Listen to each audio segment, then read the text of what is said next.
Every Christmas needs a star, but this year it's not on top of the Christmas tree.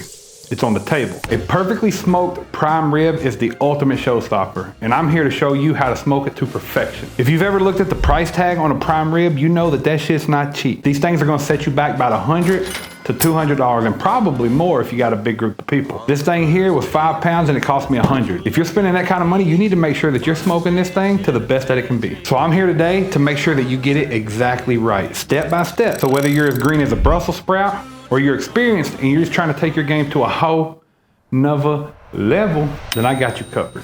First things first, let's talk about what a prime rib is. The confusion is that most people think this is a prime cut because it's called a prime rib. That's not true. This is actually a choice, and it was still $20 a pound, which is insane. But essentially, this is just a ribeye, a big ass ribeye roast. It refers to a standing rib roast. You go to the butcher and you see tomahawk steaks and you see cowboy steaks. Those are pretty much this cut down into individual steaks. So as far as like how big of a prime rib you need to buy, you need to estimate about 1 pound per person if you're buying the bone in. If you got 10 people at a party, I'm sorry to tell you, you're gonna be spending $200. It's expensive. I mean, it is what it is, but that's what a prime rib is. But when you buy this thing, there's a couple ways that you can get it. I like to get it with the bone in, but I have the butcher cut the bone off and tie it back on. Number one reason I do that is because you're gonna get an even cook all the way through the prime rib. Because this bone, believe it or not, it stays a lot colder throughout the cook than the rest of the steak. So it's always a lot more pink right there on the bone. I don't like that. The second reason is I'm gonna be able to get a bark all around this prime rib if I take off those bones. Third reason is if I smoke those ribs separately, they taste a hell of a lot better. And they're a little snack for the chef that nobody else needs to know exists. Next thing we're gonna do is we're gonna jump into trimming this prime rib. And it's very simple. We're not gonna take too much off of it, but I don't like to leave silver skin on there. I'm not biting into big pieces of fat. That's not enjoyable. Okay, so first thing you need to do is let's actually remove the strings here. We don't need those. We'll tie those back on. Let's go ahead and first remove these bones. So usually the trimming is going to happen to the side here. You're going to notice there's a ton of fat here. And then on the top, if you feel any hard pieces of fat, that's what we're removing.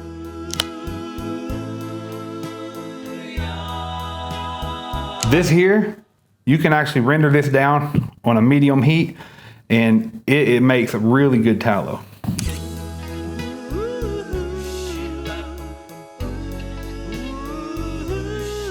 First time I ever made one of these, I didn't trim it. Bought it from Kroger. Holy shit, it was terrible.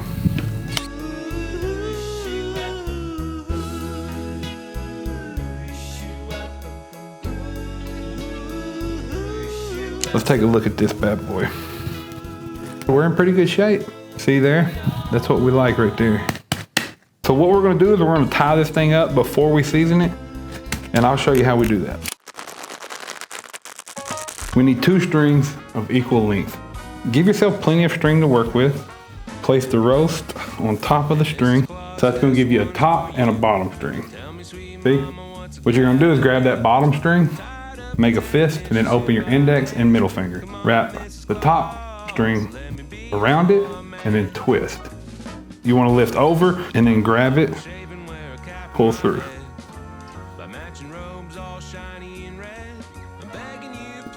So once you have that snug, you're still gonna have a top string and a bottom string. What you wanna do is take this bottom string, take your left hand, pointer finger, middle finger, and you're gonna do the same motion. Wrap around and then twist, but then you're gonna grab this top string, pull it through, then tie it. There you go. And I'll show you one last time how to do the other side. Let's take the bottom, make the fist, open your middle finger, index finger, wrap around, twist up, grab it, and tie tight. Left hand, pointer finger, middle finger. Wrap around, twist, grab that top string right here. There we go, tie it off. Pretty simple, it takes a little practice, but you'll get it. Okay, so the next part is seasoning the prime rib, and we're going to season this thing very liberally. I have a rub here that I made. I'm gonna have the ingredients in the description, very simple. So you wanna season this thing very liberally, because what'll happen is you're gonna have a huge cut of meat inside that don't have any seasoning. So you gotta make sure you season enough on the outside. And it's really difficult to over season a piece of meat this big.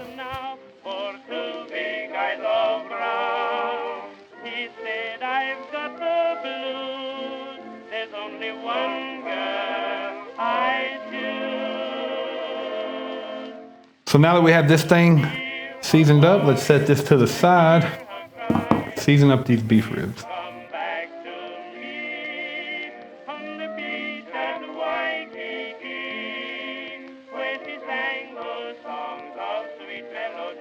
I think we're good. Now that we have everything seasoned up, let's talk about how we're gonna cook this thing. So let's talk about the fun part, and that's smoking. What I like to do is I'll start low and slow. We'll start out about 250, and we're gonna cook it until the internal temperature reaches 120.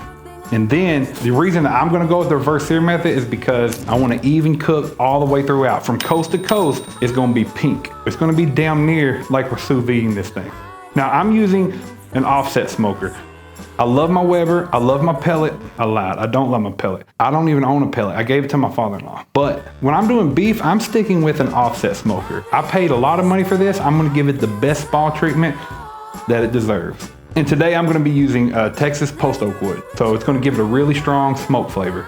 Now I have a video on my YouTube channel on how to use an offset smoker, specifically the Brazos, but they're all the same, essentially. So just follow that video if you're using an offset. If you're not and you have a Weber or a pellet or a drum or whatever, just get your smoker to 250 degrees and then we'll toss this on there. So let's get it on the smoker. All right, so we got this smoker running at 250. Place that on there. Let's go ahead and throw the ribs on there as well. We'll put them right here. What you want to do is get you a thermometer and you want to put it into the center of this cut of meat.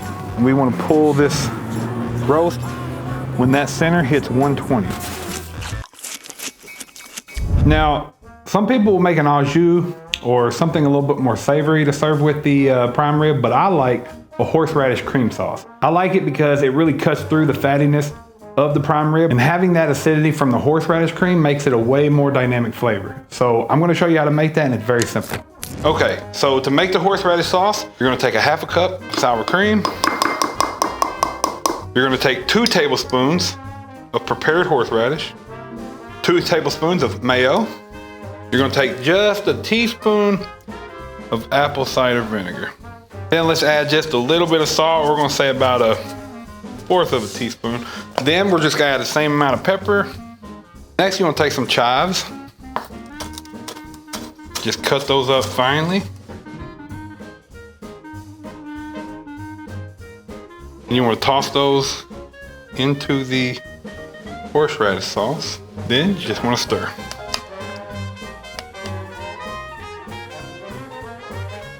Get those ingredients incorporated, and then we can set this in the fridge for a couple of days actually. I'll have the measurements in the description.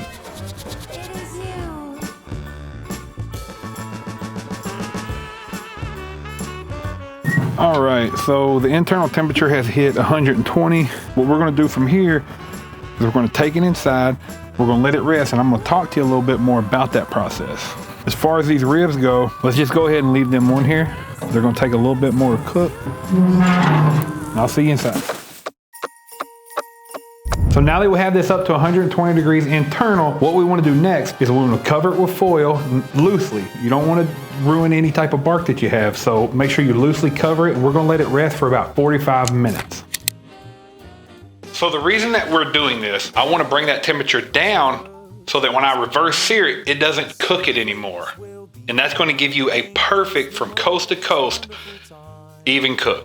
If you do this, I promise it'll work, and you're gonna have the most beautifully cooked prime rib that you've seen. So make sure you let it rest. And what you can do from here is go ahead and start getting your coals ready for searing this thing. I'm gonna use my offset because over the firebox, I can actually put a grate over top of it. If you don't have that, you can use a Weber kettle.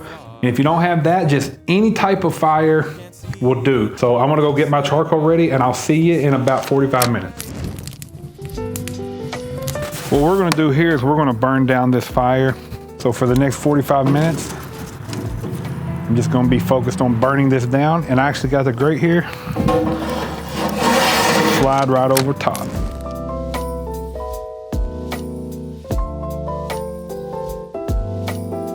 All right guys, it's been 45 minutes. I've got my fire going pretty good here. Get you some good gloves, and then we're gonna go ahead and throw this on here. You hear that sizzle? The meat's already cooked. We're just gonna give it the char that we want.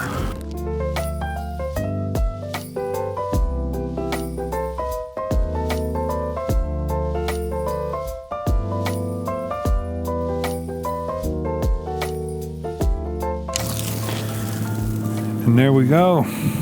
Let's take it in. We'll take a look at it.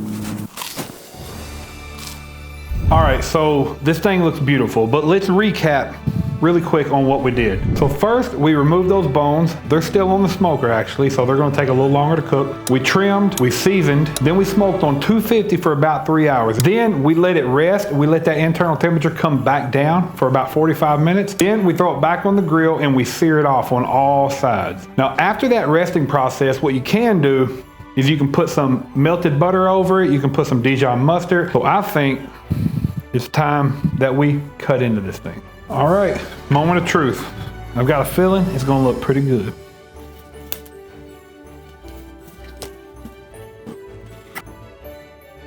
All right. Damn, that's cooked perfect. Coast to coast. Okay, let's cut us off a piece and try it out.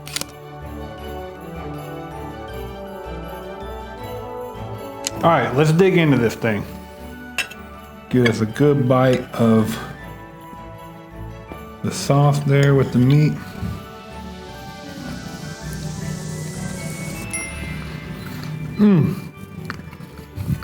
It just falls apart. That's crazy. Let's try a piece without the sauce. Hands down, best prime rib I've ever had. These things are expensive, so, you know, let's not cook it and do a terrible job. Just follow these instructions. Very simple, very easy. Oh, let's check the ribs. All right, so they were in fact not ready, but they took a couple more hours. Sometimes, depending on how thick they're cut, might take a little longer. Oh yeah, got a beautiful smoke ring. Man, these are gonna be good.